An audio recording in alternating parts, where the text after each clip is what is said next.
Hello दोस्तों, कैसे हो? आपका स्वागत है त्रिपान स्टडी सेंटर में। आज जो आपके समक्ष प्रस्तुत करने जा रहा हूं वो काफ़ी महत्वपूर्ण है।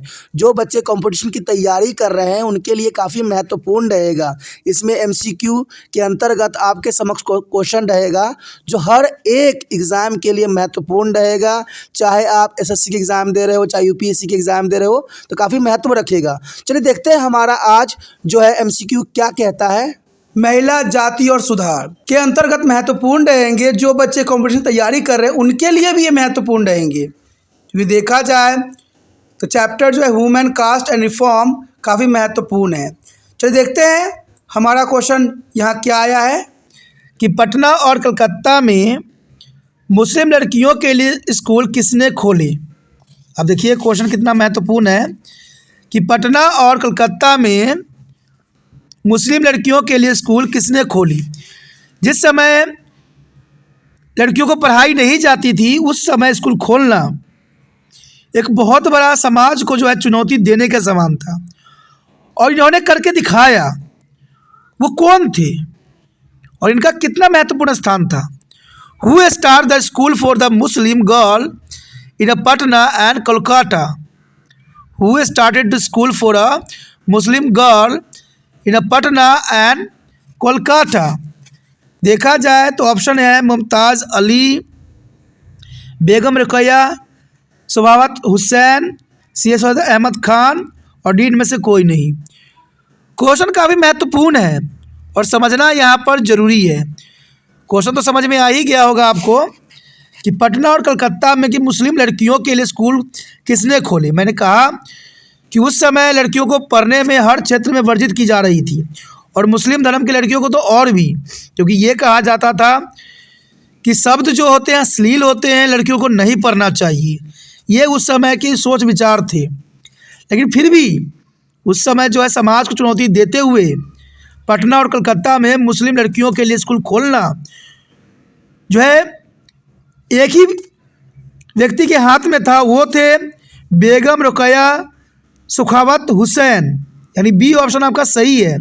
पटना कोलकाता में जो है बेगम रुकैया सखावत हुसैन ने मुस्लिम लड़कियों के लिए स्कूल खोले, जो उनका काफ़ी महत्वपूर्ण योगदान की तरफ इशारा करता है। तो यहाँ पर बी ऑप्शन भी सही है। बी ऑप्शन के साथ आप जा सकते हो। चलिए देखते हैं अगला क्वेश्चन क्या है। अगला क्वेश्चन आपकी स्क्रीन पे आ गया है। देखिए क्वेश्चन है कि सबसे पहले उर्दू उपन्यास यहीं से लिखे जाने लगे थे। आखिर ये क्वेश्चन काफ़ी महत्वपूर्ण क्यों है? क्योंकि सबसे पहले उर्दू उपन्यास यहीं से लिखे जाने लगे थे। कहाँ से? The first Urdu novel began to be written from. The first Urdu novel began to written from the option 16वीं शताब्दी के उत्तरार्ध में, बी कहता है 17वीं शताब्दी के उत्तरार्ध में, सी कहता है 18वीं शताब्दी के उत्तरार्ध में, डी कहता है 19वीं सदी के अंत में। देखा जाए तो सबसे पहले उर्दू उपन्यास कहाँ से लिखना शुरू की गई थी। देखिए 16वीं सदी हो, 17वीं सदी हो, 18वीं सदी हो, तो 16वीं शताब्दी 8वीं शताब्दी में तो उर्दू नहीं इतना उपन्यास लिखी जाती थी। लेकिन देखा जाए तो उपन्यास का जो है शुभ आरंभ 19वीं सदी में की गई थी। देखा जाए तो उर्दू उपन्यास का जो लेखन कार्य थी वो 19वीं सदी में की गई थी, यानी डी ऑप्शन आपका सही है। डी ऑप्शन के साथ आप जा सकते हो, ये काफ़ी महत्वपूर्ण रहेगा। चलिए देखते हैं अगला क्वेश्चन क्या महत्वपूर्णता को दर्शाता है। अगला क्वेश्चन आपके स्क्रीन पे आ गया है। देखिए क्वेश्चन है कि प्राचीन भारत के संबंध में अछूतों से संबंधित कथनों की सूची नीचे दी गई है। जो सत्य नहीं है उसे इंगित करें। देखिए क्वेश्चन काफ़ी महत्वपूर्ण है कि प्राचीन भारत के संबंध में अछूतों से, अछूता मतलब होता है अनटचबिलिटी, टचबिलिटी की बात की जा रही है। अनटचबिलिटी की बात नहीं कर रहा है, टचबिलिटी, अछूतों यानी जिससे समाज को उससे दूर रखा जाता था, से संबंधित कथनों की सूची दी गई है। आपको बताना है इनमें से कौन सी बातें जो है गलत है, यानी सत्य नहीं है, ये हमें बताना है। द क्वेश्चन है with the respect to be assent India A list of statements related to the untouchable are given below. Point out the one of that not a true. You know that question is very interesting. Question is very interesting.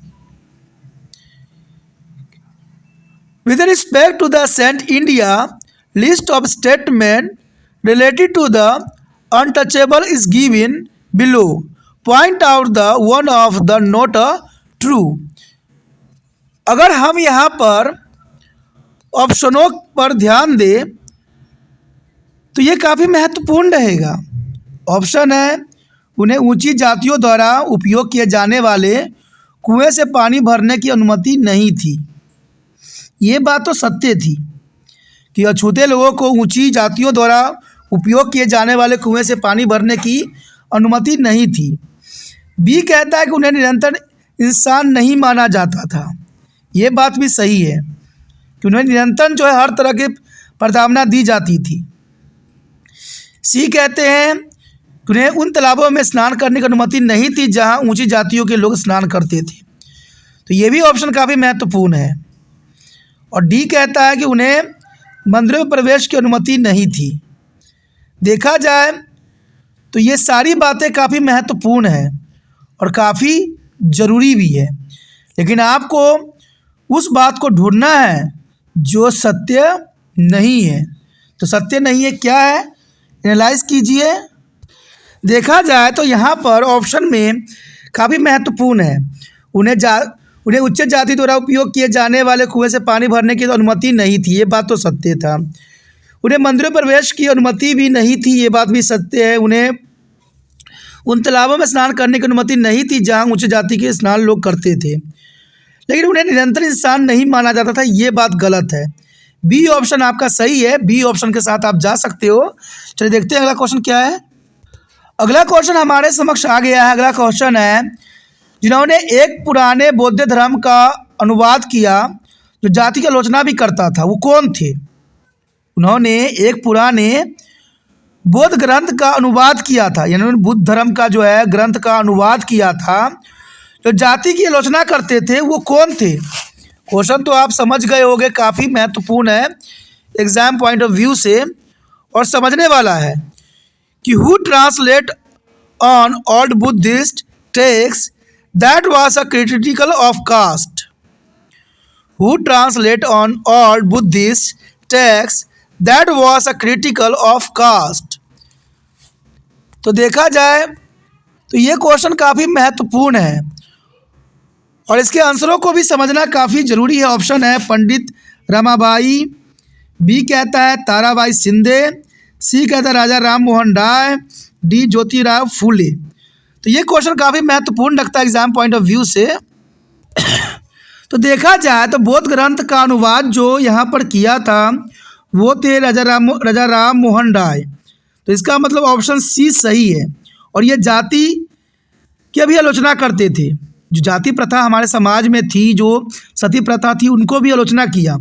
तो यहाँ पर option जो है आप राजा राम मोहन राय के साथ जा सकते हो। सी ऑप्शन आपका सही है। सी ऑप्शन के साथ जा सकते हो। चलिए देखते हैं अगला और अंतिम क्वेश्चन क्या है। अगला क्वेश्चन हमारे समक्ष आ गया है। क्वेश्चन है कि बाहरी समाज के अनुयायियों ने 1867 में मुंबई में एक और शुरुआत की। इस समाज का नाम बताइए जिसने बाल विवाह और विधवाओं के पुण्य विवाह जैसी समाजिक प्रथाओं के खिलाफ लड़ाई लड़ी। आपको उस संस्था का नाम बताना है जो बाल विवाह और विधवाओं के पुण्य विवाह और सामाजिक प्रथाओं के खिलाफ लड़ाई लड़ी। वो कौन सोसाइटी थी? तो क्वेश्चन देखा जाए तो काफ़ी महत्वपूर्ण है कि ब्राह्मण समाज के अनुयायियों ने 1867 में मुंबई में एक और शुरुआत की। बारह समाज के स्थापक ने, तो उस समाज स्थापक का नाम उन्होंने क्या दिया?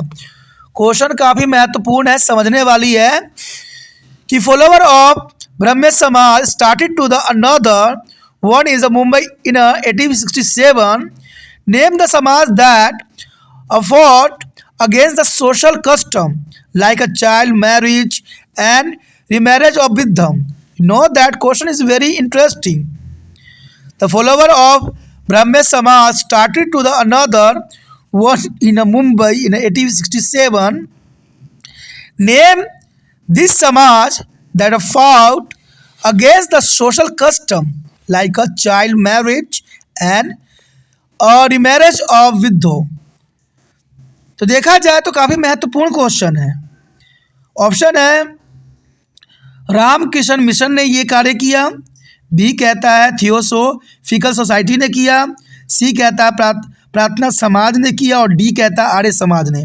तो यहाँ पर सारे समाज महत्वपूर्ण है, सबने समाज के लिए महत्वपूर्ण योगदान दिया, लेकिन क्वेश्चन ये कहता है कि ब्राह्मण समाज के अनुयायियों ने, फॉलोवर्स ने मुंबई में एक और शुरुआत की बाल विवाह के प्रति और विधवा पुण्य विवाह जैसे सामाजिक कृतियों के लिए.